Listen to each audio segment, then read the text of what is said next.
মাঝে একটা জিনিস নিয়ে আসছি, সেটা হচ্ছে নির্ভরশীলতা।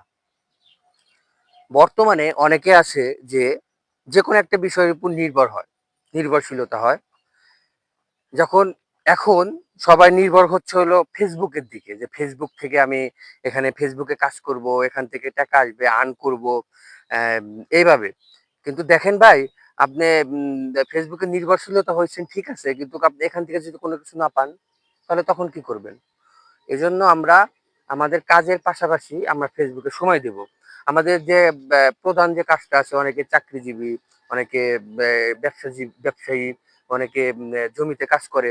যার কাজ করার পরে যতটুকু আপনারা সময় পান অতটুকু আপনি ফেসবুকে দেন। যদি এখান থেকে কিছু পান তাহলে আপনার ওটা হচ্ছে বোনাস। আর যদি কিছু না পান তাহলে কিছু যায় আসে না। কিন্তু যখন আপনি নির্ভরশীলতা হবেন, যদি এখান থেকে কিছু আপনাকে না দেয়, এখান থেকে যদি কিছু না পান, তাহলে তো আপনার কি হবে? আপনি একটা বিপদে পড়ে যাবেন, বিপদগ্রস্ত হবেন, যে এটাকে আপনি মেইন পেশা হিসেবে নিয়েছিলেন, এখন তো দিচ্ছে না। হ্যাঁ, অনেকে আছে যে লাখ লাখ টাকা দিচ্ছে, ওই আশায় আপনি মাঠে নামছেন।